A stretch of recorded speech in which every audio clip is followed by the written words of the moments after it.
émission.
Allez, il est 12h30, je dis déjà bonjour à vous tous, nos très chers téléspectateurs ainsi que nos très chères téléspectatrices. Bienvenue bien sûr à cet espace qui est plume dans l'encre, votre espace d'épanouissement bien sûr pour votre mental, un espace livresque qui vous permet bien sûr pour tous ceux, les amoureux bien sûr de la lecture, les amoureux des entretiens bibliques et autres. En tout cas, vous êtes les bienvenus et nous vous souhaitons déjà la très très bonne concentration durant votre espace. Aujourd'hui, comme d'habitude, nous allons recevoir un écrivain déjà très connu dans la ville de Lubumbashi et que peut-être vous pouvez le reconnaître, mais je m'abstiens de beaucoup dire là-dessus. J'aimerais que lui-même puisse aussi s'y présenter pour encore enchérir cette bonne émission. Bonjour, cher invité.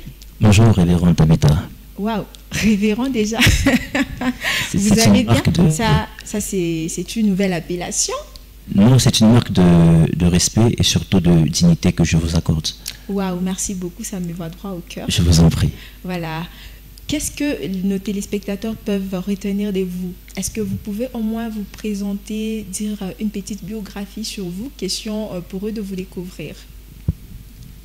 En quelques lignes, je dirais que on m'appelle Rav Abir Koch. Oui. Rav Abir Koch. Ça veut dire quoi, Rav Abir? Rav Abir signifie un enseignant. Ok. Voilà. Rav, c'est le diminutif de rabbin, de rabbi. Ah, okay. Alors on va dire Rav, c'est-à-dire Rav Abir Koch. Abir, c'est un peu puissant ou méticuleux. Ah, okay. Alors c'est pas un nom que je me suis octroyé, c'est l'un de mes maîtres.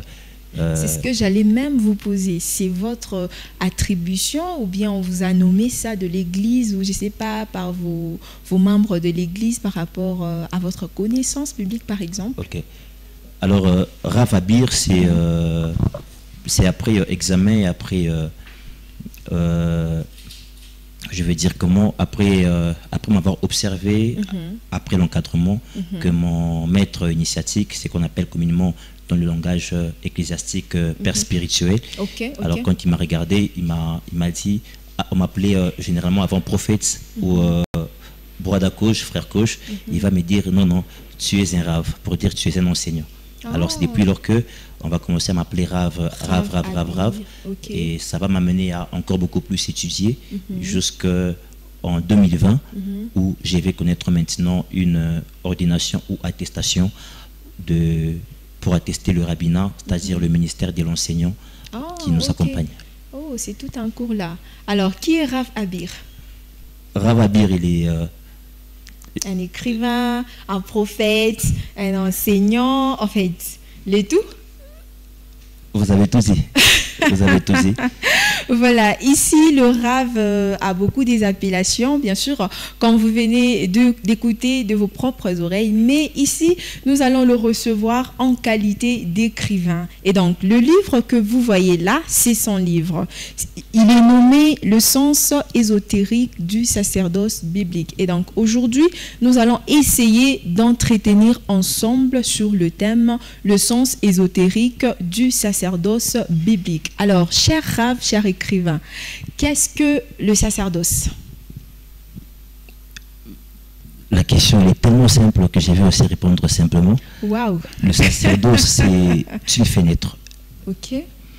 Le sacerdoce, c'est la fenêtre au travers laquelle Dieu nous montre une petite partie de qui il est. Mais cependant, dans cette fenêtre-là, tellement que Dieu nous montre le peu de ce qu'il est, mais nous y voyons beaucoup de choses. C'est-à-dire, le sacerdoce n'est pas quelque chose qui va renfermer la divinité, non, mais le sacerdoce est limité.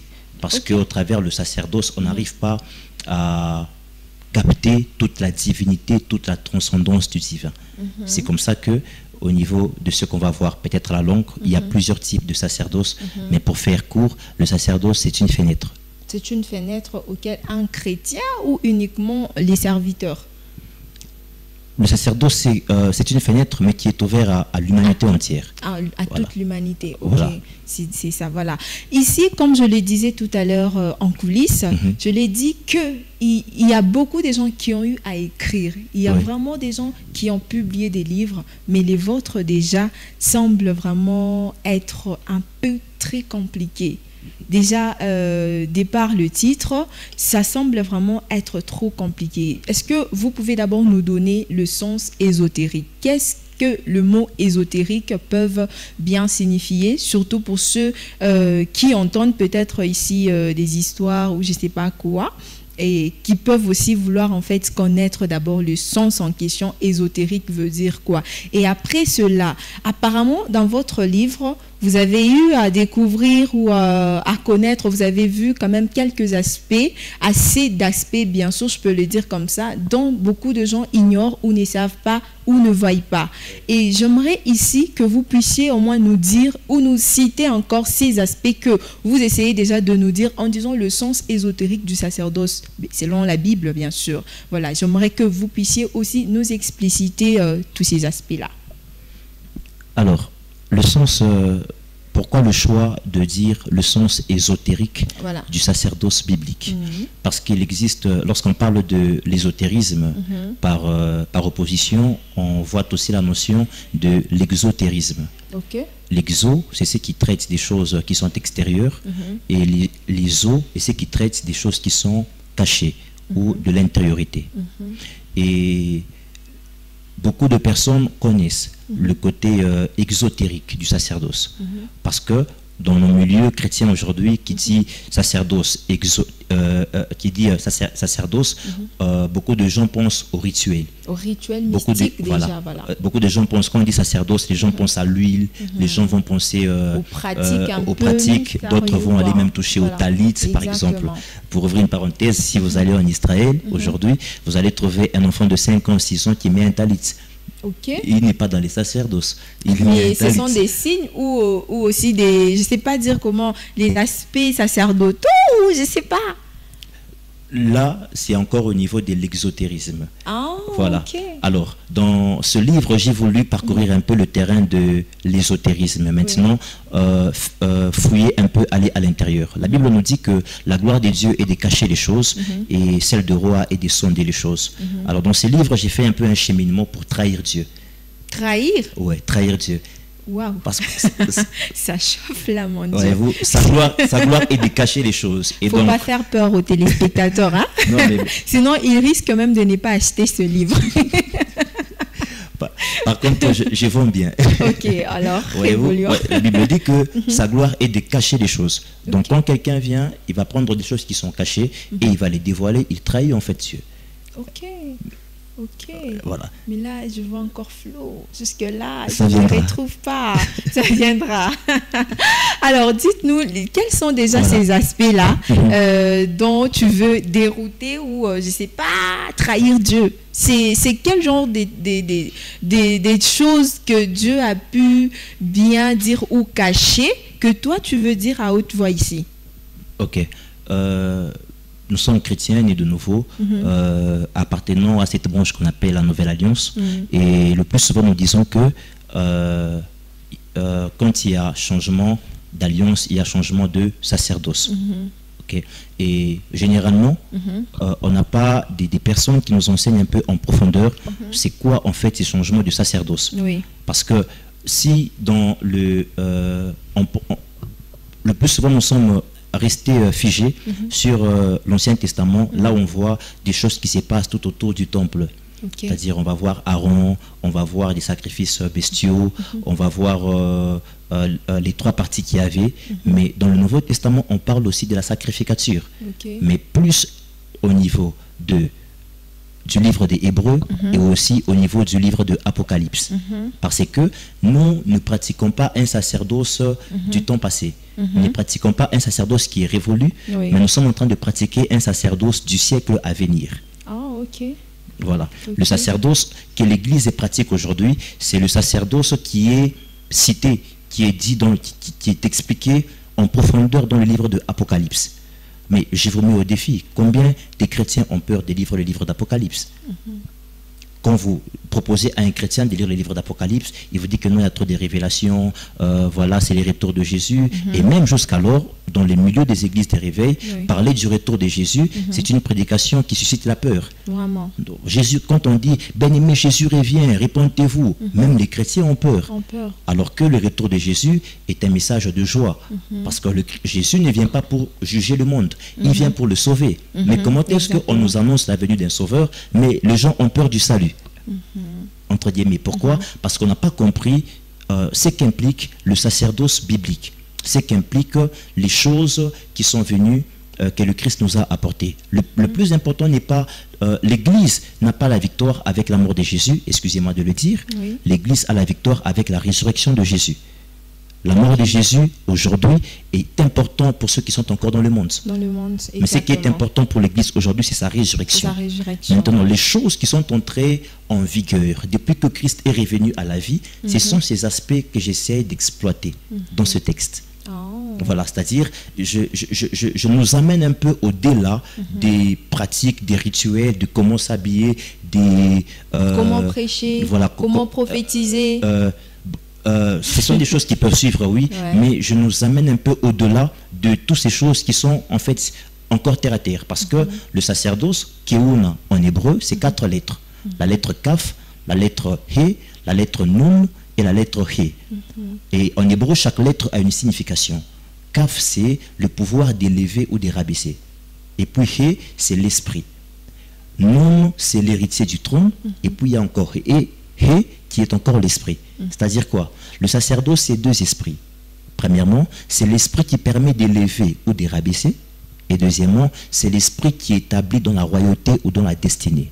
Voilà pourquoi, à chaque fois qu'on a besoin d'élever quelqu'un dans la société, il fallait passer par le sacerdoce. On prenait de l'huile, on versait sur un homme, cet homme sortait du rang des petits-enfants et devenait un roi.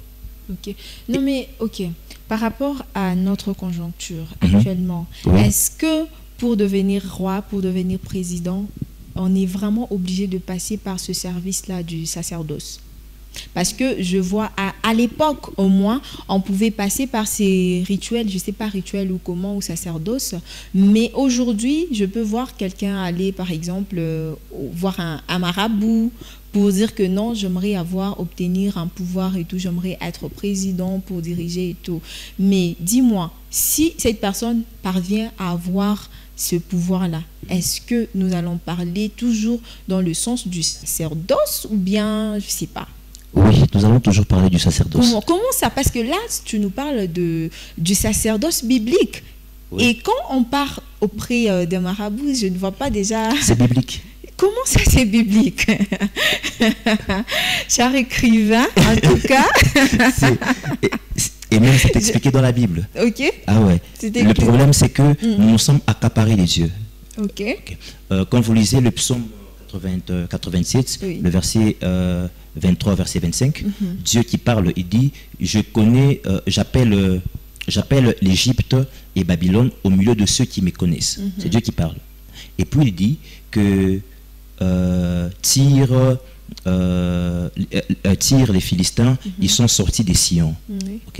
Et l'Égypte et Babylone, ce sont 2 grands pays que nous connaissons dans la Bible. Ce sont les 2 archétypes de la magie, de l'occultisme. Et Dieu dit que je les appelle au milieu de ceux qui me connaissent. Maintenant, ici, je vais vous dire une chose. Ce qu'on appelle la spiritualité, c'est quoi? Vous savez, ce qu'on fait dans le mariage et ce qu'on fait dans l'adultère, c'est la même chose, comme geste. Mais à la différence, quand ce geste est fait dans le mariage, ce geste est légal. Quand il est fait dans l'adultère, ce geste est illégal. C'est la même chose qui se passe dans la spiritualité. Les chrétiens prient, les sorciers font des prières. Les chrétiens jeûnent, les sorciers font des jeûnes pour certaines dimensions. Waouh! Alors, chers téléspectateurs, comprenez qu'ici, nous parlons du sens ésotérique du sacerdoce, bien sûr.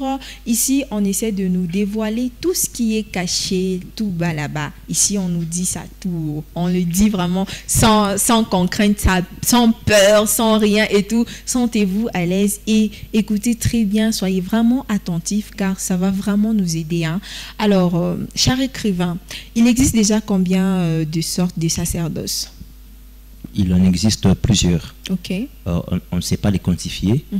Par exemple, dans la Bible, puisqu'on parle du sacerdoce biblique, par exemple, dans la Bible, nous avons le sacerdoce madianite qui est cité. Le beau-père de Moïse était un prêtre, selon le sacerdoce madianite, c'est-à-dire qu'ils avaient leur manière de faire les choses. Il existe le sacerdoce de Melchisédek, que nous avons, que Abraham va rencontrer. Il existe le sacerdoce lévitique avec Aaron. Et parce que ce sont des ordres, parce qu'il y a chaque sacerdoce qui est lié par rapport à tout peuple. Et maintenant, en parlant du sacerdoce biblique que le Christ vient nous apporter, c'est... j'explique comment est-ce que le sacerdoce que l'Église pratique est au-dessus des sacerdoces que pratiquent toutes les nations ou toutes les tribus. Parce que si, par exemple, nous devons descendre dans l'anthropologie culturelle africaine, au niveau de nos peuples, au niveau des tribus, il y a aussi des sacerdoces particuliers. Vous allez chez les Luba, on va vous dire que non, nous, chez nous, voilà comment on conçoit le monde, comment on conçoit le divin, comment on conçoit la nature. Vous allez chez tel autre peuple, ils vont vous dire qu'on conçoit ça de telle manière, de telle manière.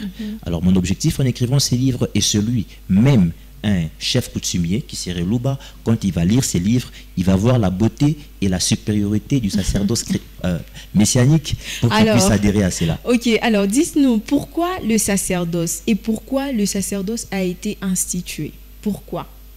Le sacerdoce, il a été institué pour garantir l'ordre et l'équilibre cosmique. Ok. Pour, c'est-à-dire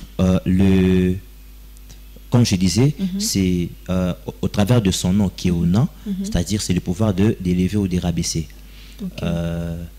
Par le sacerdoce, Dieu garde sa domination sur le règne des humains. C'est Dieu qui élève les uns, c'est Dieu qui rabaisse les autres. Mais ça, ce sont des mystères qui sont profonds et explicites dans le livre. Voilà. D'où il faut vraiment vous en procurer. Voilà, je suis en train de faire l'effort de ne pas tout ouvrir. Non, d'où il faut vraiment vous en procurer, voilà, pour encore enrichir votre connaissance, comme d'habitude, n'est-ce pas? Alors là, je m'en vais déjà au niveau de votre définition, où vous dites le sacerdoce est donc une porte par laquelle se fait le mariage entre le divin et le nature. Déjà, je me dis... Qu'est-ce que vous faites allusion déjà? Quand vous dites c'est une porte par laquelle se fait le mariage entre le divin et la nature. Bon, moi je pensais, en fait, selon ma connaissance, je pensais peut-être que le mariage ou ce qui pouvait nous unir avec les hommes et Dieu, voilà, j'arrive, c'était par exemple le Saint-Esprit. Parce que normalement, même la Bible nous dit, je crois que c'est dans 1 Corinthiens ou quelque chose, qui nous dit que le Saint-Esprit, il n'y a que le Saint-Esprit qui peut nous unir d'avec Dieu. Mais ici, vous nous parlez du sacerdoce. Est-ce le sacerdoce est égal au Saint-Esprit? Loin de là. Ils peuvent pas s'égaler. Le Saint-Esprit, il est au-dessus de ça. Ok. Alors, vous faites allusion à quoi quand vous nous dites cela? Expliquez-vous. Ok. Dieu, il est un. Lorsque vous suivez la prière sacerdotale de Jésus, il dit, comme je suis, il dit au Père, comme je suis, moi et toi nous faisons un, je prie pour eux, pour que nous soyons aussi un avec eux. Ce qui va séparer la séparation. Je dis que c'est une porte par laquelle le divin va se marier au naturel. Ok. Ce qui a créé la division, c'était l'entrée du péché dans le monde. Maintenant, regardez ceci. Le péché va entrer au monde par le manger. Le péché va sortir au monde par le manger. Adam et Ève vont manger au fruit de l'arbre de la connaissance et les disciples vont manger la chair et boire le sang de Jésus. Maintenant, l'apôtre Paul est en train de dire, la création attend d'un ardent désir que le Fils de Dieu puisse se révéler, se manifester. Mais c'est à quelle étape, ou c'est à quel niveau où il y a cette révélation-là? Dieu a créé 4 règnes. Nous avons le règne minéral, le règne végétal, le règne animal et le règne humain. Et le plus grand règne a besoin du plus petit règne pour être en forme. C'est comme ça que le minéral est mangé par le végétal est mangé par l'animal est mangé par l'homme. Et qui mange l'homme? Dieu. Ah bon? En tout cas... Le plus grand mystère, tout se passe à la table. Même David va dire, tu dresses une table devant mes adversaires et c'est là que tu es ma coupe. Lorsque on comprend le sens ésotérique de la table, eh bien, on comprend ce mariage. Par le manger, on unifie le monde. Par le manger, c'est comme ça que puisque j'ai mangé le végétal, j'ai mangé le minéral, j'ai mangé l'animal, pendant que j'adore Dieu, tout ce que j'ai mangé en moi adore Dieu. Oh, ok. Bon, j'espère que vous avez compris, hein, il n'y a pas moyen de revenir là-dessus. Alors, cher écrivain, dites-nous quels sont les engagements sacerdotaux. Je disais, quels sont les engagements sacerdotaux? Est-ce que pour arriver à réaliser, je ne sais pas, un sacerdoce, c'est tout, on a besoin par exemple d'obtenir d'être ou d'avoir un titre, d'être par exemple prêtre, genre par exemple il y a des gens appropriés qui peuvent par exemple faire ou réaliser cette cérémonie-là? Oui, déjà ici j'aimerais vous rappeler que le sacerdoce c'est pas des cérémonies. Lorsque vous regardez la couverture du livre, quand vous regardez la couverture du livre... Déjà je voulais finir avec cette question, pourquoi vous allez voir là-bas? Voilà, vous allez voir au niveau de la couverture qu'il y a le président Kassavoubou. Voilà, Kassavoubou, j'arrive. Voilà, il y a moi dans ma tenue un peu de prêtre du sacrificateur. Le sacerdoce, pour le faire, pour le réaliser, ce n'est pas une question de... ce n'est pas tout chrétien qui les fait. Pour faire, même ce que vous appelez un rituel, vous devez premièrement passer à l'ordination sacerdotale. Je l'explique dans l'introduction de ces livres. Je dis qu'il y a beaucoup d'hommes de Dieu qui me côtoient par rapport à certains services. Et c'est là qu'il y a des jeunes qui meurent prématurément, il y a des personnes qui perdent la vie avant le temps, ou il y a des personnes qui sont retrouvées dans la magie. Pourquoi? Parce qu'il y a des choses pour les faire, pour faire ce qu'on appelle des rites sacerdotales, parce que rituel, c'est les livres où sont écrits des rites. Pour faire des rites sacerdotaux, vous devez premièrement être un homme qui est ordonné dans la prêtrise. Et le sacerdoce, c'est deux individus. Le sacerdoce, ça traite de la politique et de la sacrificature.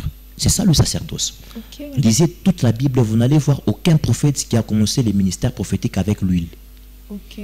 Personne n'a été loin dans la Bible pour être prophète. En tout cas. Ah, j'ai mis ma main à couper. Il n'y a personne qui a commencé le ministère prophétique avec l'huile. On lui verse l'huile et puis il commence à prophétiser. On a versé l'huile qui est pour ceux qui devaient être des sacrificateurs et ceux qui devaient être des rois. Oui, ça c'est vrai. Hein? Ça vraiment c'est vrai. Voilà, c'est pour ça que j'ai mis cette image, pour dire qu'en parlant ici du sens ésotérique, je suis en train d'expliquer aux politiciens comment, en tant que politicien, en tant que député, en tant que président, en tant que ministre, vous devez vivre avec le sacerdoce. Et comment est-ce que les prêtres doivent vivre avec le sacerdoce? Lorsque quelqu'un vient vous voir, vous dites, oh non, prends telle chose, telle chose, telle chose, fais comme ça les mélanges, et puis va prier dans ta chambre, cet enfant va vivre une apparition qui va les détruire. D'où je parle des prérequis pour opérer dans le sacerdoce. Je crois, tout au fond du livre. Il y a certains prérequis qu'il faut avoir. Donc procurez-vous le livre et vous allez les voir. C'est extraordinaire. Voilà, cher écrivain, quelle est déjà votre motivation en écrivant ces livres? C'est quoi déjà la motivation? Vous venez de me dire qu'il y a eu des gens, au fait je lis aussi, il y a des gens qui sont venus vous voir pour que vous puissiez leur aider, je ne sais pas, à bien prophétiser, à faire de miracles et tout. Est-ce que parce qu'ils vous ont vu en train de faire cela, de réaliser cela, qu'ils sont parvenus aussi à avoir ce courage-là de venir vous voir? Ou bien c'est grâce à ce livre, grâce au sens bien sûr ésotérique du sacerdoce que vous parvenez à attirer le gens, la foule et tout? Non mais dites-nous quand même. C'est extraordinaire. Déjà, dans tous les ouvrages que j'ai pu écrire jusque-là, oui. Je me définis comme étant un écrivain apologète. L'apologie, par définition, c'est la science de défendre la vérité et de réfuter les erreurs. Okay. Nous sommes dans un temps que Daniel est en train de dire qu'au dernier temps, la connaissance augmentera. Voilà. Que vous le vouliez ou pas, on ne peut plus rien cacher à quelqu'un aujourd'hui. Les gens vont se renseigner sur YouTube, ils vont se renseigner sur Google. Oublions que ceux qui donnent des choses sur Google, sur YouTube, ce sont des personnes. Ce sont des personnes, exactement. Ils vont se renseigner sur Google, sur YouTube et autres. Et avec aujourd'hui, nous avons TikTok. Quand vous allez sur TikTok, vous allez voir qu'il y a même des lives des féticheurs. Et il y a des gens en plein live qui demandent des choses. Voilà. Alors face à toutes ces choses-là, si nous restons seulement là en tant qu'Église, à interdire les gens, non, n'allez pas là-bas, fouillez là-bas, mais proposez ce qui est mieux, proposez ce qui est meilleur. Alors premièrement, d'abord, j'ai écrit ça afin de défendre la vérité et pouvoir réfuter des erreurs. Okay. Deuxièmement, je l'ai écrit pour donner plus donner plus de connaissances, parce que la connaissance doit augmenter. Et aujourd'hui, tout part tellement vite qu'il faut s'informer, qu'il faut se renseigner. Ouais. L'Église avait besoin de ce type de renseignements, l'Église avait besoin de ce type d'informations. Et troisièmement, si je l'ai écrit, c'est pour parce que je sais que c'est pour créer un écho en fait. Okay. Voyez-vous, pour créer un écho. Parce que je sais que si un geste est posé pour une première fois, cela va créer des répercussions et demain les gens en parleront, demain les gens vont comprendre la chose. Ok, mais aujourd'hui, il y a ces gens-là qui évitent de pratiquer, par exemple, le sacerdoce en disant ou en croyant que ce sont de services un peu maléfiques, si je peux le dire comme ça, et qu'ils peuvent réellement ou uniquement faire cela pour avoir attiré, pour qu'on puisse le voir, que les gens en parlent de partout. Ouais. Est-ce que vous croyez en ça ou bien vous pouvez nous dire le contraire? Si j'ai écrit le sujet, c'est que je crois en ça. Et je crois que il y a des peurs qui sont fondées, mais il y a des peurs aussi qui ne sont pas... tant qu'on a peur pour sa vie, pour ne pas déraper, je comprends, c'est une peur qui est fondée. Mais ce n'est pas un péché de se renseigner, ce n'est pas un péché d'étudier. Okay. C'est très important. Donc je vais inviter ces personnes-là à lire. Vous savez, moi, je vais vous dire quelque chose que je vais le faire vraiment rapidement. Lorsque je faisais les études théologiques, un jour, dans l'auditoire, il y a un pasteur qui va demander à un professeur, il va dire, non mais monsieur, comment se fait-il que les occultistes utilisent les psaumes? Ils se font des miracles avec, mais nous les chrétiens, on n'utilise pas ça. Ok. Et le professeur, je me rappelle, lui avait dit, non, il faut éviter, c'est pas bon. Mais pourtant, les psaumes, c'est dans la Bible. Hein. Oui, c'est dans la Bible. Oui. Non, est-ce que je peux lire un livre, par exemple, qui parle de telle chose? On dit non, faites attention. Je vais vous dire une vérité. Eh bien, Jésus dit aux disciples, vous êtes heureux lorsque vous mettrez en pratique ce que je vous ai enseigné, et non lorsque vous connaissez. Dans le monde spirituel, le danger est de pratiquer et non de connaître. Les musulmans étudient la Bible pour nous contredire. Les chrétiens n'étudient pas l'islam. Comment ils vont gagner l'islam? Les chrétiens, parce qu'aujourd'hui, ce n'est plus seulement question des miracles. Écoutez, il y a des choses, c'est vrai, l'apôtre Paul a dit, ma prédication ne reposait pas sur des paroles, mais sur la démonstration. Aujourd'hui, chez les musulmans, il y a des miracles. Aujourd'hui, chez les féticheurs, il y a des miracles. Aujourd'hui, quand vous allez en Europe, vous allez trouver des personnes qui vous font des choses. Il y a des voyants aujourd'hui. Oui. Et même on commence à dire de certains services de puissance, de certains hommes de Dieu, que ce sont les fétiches. Et Dingo a fait ça, tel catcheur a fait ça. Le monde actuel, il y a des personnes qui ont besoin du miracle pour venir au Seigneur. Il y a des personnes aussi qui sont des intellectuels comme des athées. Ils ont besoin de la rationalité. Il y a des gens qu'on va gagner par la prédication, par l'évangile, par la démonstration de la puissance, mais il y a des personnes qu'on va gagner par la rationalité. Okay. Parce qu'il y a des personnes qui sont dans des questions philosophiques. Quelqu'un qui vous lit Socrate, qui vous lit Platon, qui vous lit de la métaphysique. Il y a des débats, renseignez-vous. Il y a des personnes aujourd'hui qui ont besoin d'une connaissance des dieux qui bougent leur tête et puis ils disent non, vraiment, Dieu est au-dessus de tout. Vraiment. Alors, chers téléspectateurs, vous allez comprendre ici que, en tout cas, chacun fait sa part de choses. Hein. La part de choses surtout, il y a de ceux pour vraiment croire, confiance en leur Dieu, il faudrait qu'ils passent d'abord par un miracle, par une démonstration, je ne sais pas laquelle, par une prophétie, par, je ne sais pas moi, tout dépend en tout cas de chacun. Et donc, c'est tout ce que notre écrivain veut exactement éclaircir. Il y a des ceux qui aussi, avant de croire, doivent aussi passer par un service appelé le sacerdoce. Et donc, on doit au moins faire ou pratiquer... Vous me combattez encore là. Non, mais je ne vous combats pas. Je répète, le sacerdoce n'est pas un service. Voilà. Il faut déclasser ça déjà. Le sacerdoce n'est pas un rituel. Mais j'ai une autre question d'abord. N'est pas un service. Avant que nous chutions... Dites-moi quel service le président fait. Pourtant, il est dans les sacerdoces. Ah non, s'il vous plaît, avant que nous les chutions, voilà, j'y arrive. Je pense qu'il y a de ces pasteurs ou de ces hommes de Dieu qui, par exemple, dans une église, ils amènent deux femmes et les classent comme ça, et commencent à leur laver. Il y a un pasteur, un autre qui va appliquer la lotion, il y a un autre qui va habiller. Dites-nous, en fait, excusez-moi, dites-nous, est-ce que cela aussi fait partie de service? Bien, ça, ce sont aussi des choses entre guillemets. Hein. On ne veut pas en tout cas dévoiler ici chaque vérité de tout un chacun, parce que toute personne a sa raison de faire ou de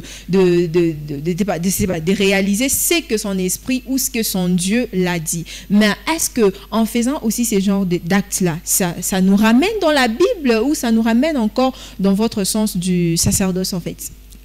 Alors là, ma réponse va encore plus vous choquer. Oh Jésus, Jésus. Alors, un jour, la foule amène un muet, un sourd muet auprès de Jésus. C'est la foule qui a amené le sourd auprès de Jésus. Et Jésus va prendre le sourd. La Bible dit que Jésus l'amena loin de la foule. Arrivé loin de la foule, Jésus va prendre sa salive qu'il va mettre sur la langue du sourd et dans ses oreilles. Et quand il prie, il va dire Ephata, le sourd va entendre. Et qu'est-ce que Jésus va faire par la suite? Il va lui dire, ne raconte pas. Je ne suis pas allé chercher Élisée qui se couche sur un enfant cette fois. Je suis allé chercher Jésus, notre Seigneur. Ce que je veux dire par rapport à ce service, c'est quoi? Je ne sais pas juger une révélation. Quelqu'un dit que c'est une révélation. Voilà. Je n'ai pas l'unité des mesures des révélations pour juger si cela est vrai ou pas. Mais ce que je peux dire, c'est que c'est une manque de sagesse. Il y a des choses que Dieu nous révèle que l'on peut faire en public. Il y a des choses que Dieu nous révèle que l'on peut faire en privé. Si vous voyez des femmes comme ça qui acceptent, peut-être qu'elles ont déjà vu les miracles. Parce que je ne crois pas que ces femmes... Je ne crois pas que ces femmes... Effectivement, pourquoi nous sommes prêts à tout? Pourquoi? Parce que nous Je suis dans la pastorale. Je suis dans la pastorale. Je connais des gens, voyez-vous, qui ont été fidèles pendant un moment donné dans une paroisse, mais les choses n'évoluent pas. Cette personne, quand on lui dit, imaginez, vous faites 11 ans avec une même maladie, une même situation. On vous dit que non, il y a une personne, dès qu'il impose la main sur vous, dès qu'il fait telle chose sur vous, la chose change. Excusez-moi, mais si vous avez connu cette douleur-là, vous allez essayer. C'est là que je dis que le problème n'est pas juger la révélation, je ne sais pas le faire, mais ce que je peux juger, c'est la sagesse de la manière d'opérer. Voilà, il y a des opérations qu'on peut faire en privé et on dit témoignez le Seigneur, ne racontez pas. Jésus a utilisé la salive 2 fois. Premièrement avec le sourd, deuxièmement avec l'aveugle. Il va faire avec la boue. Mais imaginez que Jésus était dans cette époque. On allait dire qu'il est répugnant. On allait dire qu'il ne respecte pas les règles hygiéniques. C'est dans la Bible. Le problème, c'est la sagesse de faire la chose. Voilà, ayons toujours la sagesse, car un homme de Dieu, c'est celui qui a la sagesse, le discernement avant de poser chaque acte. Rendez-vous vraiment, faites un pas en arrière et dites-vous que ce que je compte faire là, c'est vraiment pour la gloire de Dieu ou bien c'est pour la gloire des humains. Voilà. Alors, cher écrivain, qu'est-ce que vous pouvez déjà nous donner ou comme conclusion pour votre livre et pour ceux qui aimeraient encore, pour une très bonne compréhension, qui aimeraient vraiment comprendre encore mieux, peut-être plus facilement, bien sûr, pour leur permettre en tout cas de ne pas s'embrouiller, quoi. surtout les serviteurs, les hommes des dieux, les jeunes chrétiens, les jeunes prophètes et tout, la génération Joël. Hein. En tout cas, qu'est-ce que vous pouvez leur dire? Vous pouvez en tout cas synthétiser votre idée générale. Hein, vous comme me ça. cherchez des problèmes avec la génération Joël. Extraordinaire. Voilà, c'est exactement ça. Pour finir, j'aimerais dire à nos téléspectateurs, aux amis, que la Bible dit que Jésus a fait de nous un peuple de sacrificateurs. L'église du temps de la fin est une église sacerdotale. L'église du temps de la fin est une église composée des prêtres. Nous sommes un peuple des prêtres. Et la question du sacerdoce est une question qu'on ne doit pas apprendre au travers des karishika. N'ayons pas peur des couleurs, parce que dans les karishika, les sorciers mettent du rouge ou du noir. Dieu est le créateur du rouge. Dieu a créé la couleur noire, il a créé la couleur verte. Vraiment, ça c'est vrai. J'aimerais dire à l'église du temps de la fin, nous sommes un peuple sacerdotal. N'ayons pas peur du sacerdoce.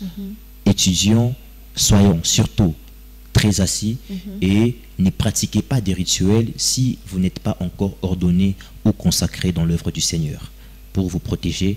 Mais il y a beaucoup de perles que j'ai développées dans le livre. Il y a des répercussions si vous pratiquez cela sans qu'on puisse vous ordonner? Oui, il y a des répercussions, oui. Ok, du genre vous allez mourir, vous allez être fou, mais ce qui est des dieux ne peut pas nuire aussi, mais qu'est-ce qui ne va pas là?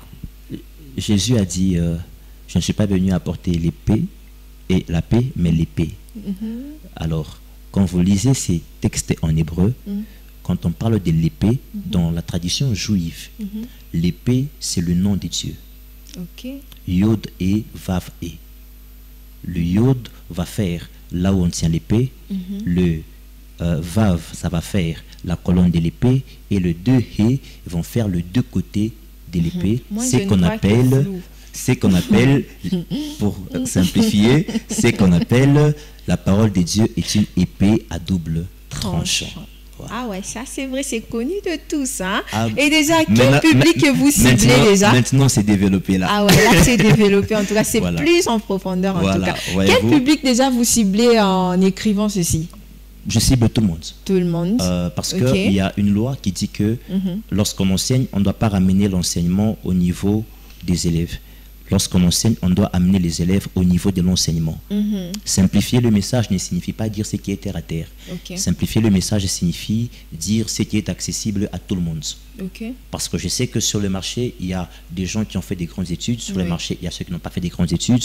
Sur le marché, il y a ceux qui réfléchissent très poussés. Alors j'ai écrit dans le milieu afin que tout le monde puisse se retrouver. Même une maman qui vend au marché, le sens ésotérique du sacerdoce biblique peut l'aider dans ses affaires. Ah, vous êtes sûr?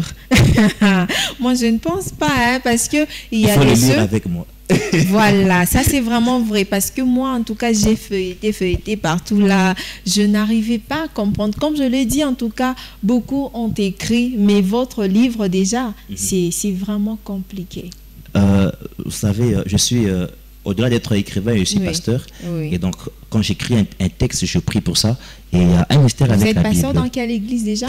Maison de prière d'adoration. Quand Jésus dit aux apôtres, avant que Jésus puisse partir, il prie pour les apôtres. Et il dit qu'il leur a ouvert l'intelligence pour qu'ils comprennent les Écritures.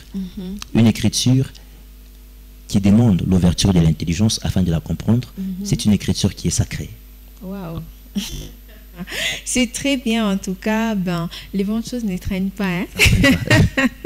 Ce qui est vrai, j'ai vraiment aimé, comme vous avez décortiqué votre livre. En tout cas, moi, je n'arrivais pas à comprendre. Je pensais que c'était vraiment autre chose, c'était vraiment à côté, c'était tout. Mais je comprends vraiment que ce sont des choses trop simples et très bonnes déjà.